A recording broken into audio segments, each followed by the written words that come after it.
J'ai intégré une formation en 96 et il y avait des films de fin d'études à faire. Donc en fait, on était une formation, on était une douzaine, il y avait 4 films à faire et moi, ce qui m'intéressait déjà au départ quand j'ai fait cette formation, c'était le documentaire. Bon, il se trouve que Laure Pradal faisait la même formation que moi, c'est à cette occasion qu'on s'est rencontrés.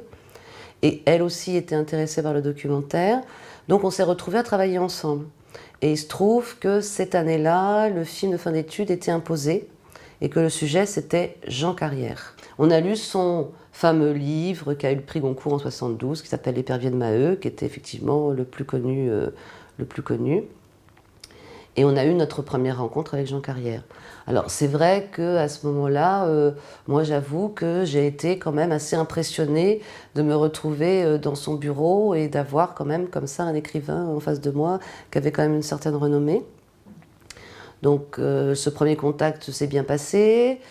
Et puis nous on a dû le rencontrer évidemment pour notre film de fin d'année. Et le film de fin d'année durait 13 minutes et il fallait effectivement à ce moment-là choisir un axe. Parce qu'en 13 minutes, on ne pouvait pas tout dire, donc il fallait choisir un axe. Et comme dans les réunions, les rendez-vous qu'on avait eus avec lui, il parlait beaucoup du temps, la notion du temps chez lui était très importante. Donc on a décidé de faire un film qui s'appelait Jean Carrière et le temps. Donc on a fait ce 13 minutes. Ensuite, chacune est un peu partie sur ses préoccupations quand la formation a été terminée. Mais ça trottait dans la tête, à savoir, on avait rencontré un personnage, on avait rencontré quelqu'un de très, très abordable, qui nous a laissé sur notre faim en fait. Quand on a fait notre film, on est resté sur notre faim et on a eu envie de faire quelque chose de plus long avec lui. Donc de faire un 52 minutes. En fait, on a évidemment, avant de se lancer dans cette aventure, on a cherché si d'autres films sur Jean Carrière avaient été faits pour voir ce qui avait été fait et quand ça avait été fait. Et on n'a jamais rien trouvé. A priori, c'est, à notre connaissance, c'est le seul film, c'est le seul documentaire qui existe sur Jean Carrière. Alors finalement, quand on a décidé de faire ce documentaire de 52 minutes, on est parti du principe qu'on n'utiliserait pas du tout ce qu'on avait fait sur le 13 minutes, qui était très très spécifique sur le temps, même si on retrouve beaucoup la notion du temps dans le 52 minutes. On voulait vraiment partir sur autre chose. Là, c'était vraiment son œuvre, sa façon dont il s'implique dans l'écriture, la relation entre son écriture et la nature, sa relation entre son enfance, l'écriture. Donc tout ça, c'était très lié. Alors effectivement, comme personnage principal, même on pourrait dire presque du film, c'est la nature, puisque Jean Carrière était très lié à la nature. Et c'est aussi, c'est la nature presque qui a décidé de son chemin de vie, en fait, et de son chemin d'écriture, hein, par un choc qu'il peut avoir effectivement à l'adolescence, dont il parle très bien aussi dans le film. Et c'est, du coup, la nature devenait un fil conducteur. Et effectivement, ça a été les séquences les plus difficiles à tourner. En fait, le choix des images de la nature, parce que bon, on peut... Enfin, il y a des paysages qui sont très beaux, c'est assez facile de faire des paysages qui soient beaux, qui soient grandioses. Mais il fallait trouver presque une... Il fallait presque qu'on retrouve Jean Carrière dans les paysages, il fallait qu'on retrouve quelque chose de son âme, quelque chose de son vécu. Et les paysages ont été parmi les images les plus difficiles à tourner. Et par exemple, dans les premières images qui ont été tournées au lac de Pise, très tôt le matin, là on a vraiment mis du temps à trouver vraiment quelque chose qui nous parlait, quelque chose qu'on sentait que ça contenait autre chose qu'une belle image.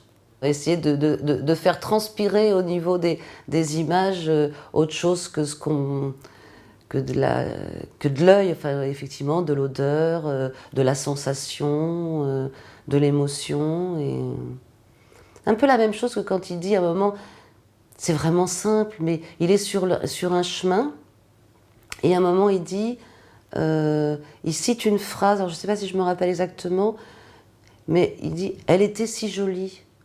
C'est vraiment, on ne peut plus simple. Et ben voilà, pour lui, ça contenait beaucoup plus que ce que peuvent contenir les mots en eux-mêmes. Et le côté, en fait, quand il marche, c'est parce qu'il a passé son temps avec son père à faire des balades. Donc il fallait qu'on arrive à retranscrire tout ça. Là, ça a été un petit peu plus compliqué parce qu'il commençait déjà à être malade et c'était déjà un petit peu plus compliqué de l'avoir sans qu'il se fatigue trop, vraiment marcher très longtemps. Alors au niveau du travail pour fabriquer ce film, il y a eu un gros travail au départ de lecture, donc il nous a pris déjà beaucoup de temps.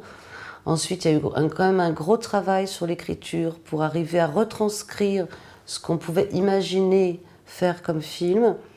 Et au niveau du tournage, alors là c'est difficile parce que il y a toutes les séquences de paysages. Alors chaque séquence de paysage, c'est une journée minimum de tournage. Donc ça fait déjà quelques journées de tournage.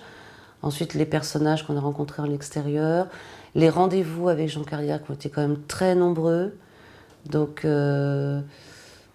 en tournage, franchement, je ne me rappelle plus, mais il y a au moins un mois de tournage. Au moins un mois de tournage. C'est-à-dire qu'on avait envie de faire ce film, donc on a écrit ce film sans argent. On a commencé le tournage, on n'avait toujours pas d'argent. Ensuite, il y a un producteur qui est entré en jeu. Ensuite, il y a France 3 qui est entré en jeu. Mais au niveau des financements, on ne savait même pas comment ça marchait. Enfin, c'était vraiment notre première expérience. Donc on voulait faire un film qui nous plaisait et qui était à la hauteur du personnage qu'on était en train de filmer. Donc on l'a fait. Il y avait un moment qui a été très émouvant, c'est quand on l'a accompagné au Mont Igual. Il avait un chalet vers le Mont Igual et on a dormi là. Donc on a passé une soirée, on a dormi, on a retourné le lendemain. Donc, et on parlait même pas forcément à ce moment tout le temps de lui ou de son écriture. Mais bon, de toute façon, il parlait tout. Il avait envie de raconter peut-être ce qu'il n'avait pas eu l'occasion de raconter avant. Donc il y avait toujours des choses, que ce soit le Canada, son rapport au Canada, Sigourney Weaver. Alors là, Sigourney Weaver, c'est vrai que quand il nous a raconté son histoire avec Sigourney Weaver, bon, ça a été très drôle. On aurait dit un petit garçon qui racontait pas sa première histoire d'amour, mais une histoire d'amour. Et ça, il était assez drôle. Il faisait un peu adolescent quand il nous parlait de Sigourney Weaver. On sentait encore ce petit côté adolescent. Quand il parlait de son père, c'était plus émouvant. C'était un écorché vif. Et vraiment, et ça, on le sentait tout le temps. Ça revenait tout le temps. Quels que soient les sujets qu'on abordait, ça revenait tout le temps.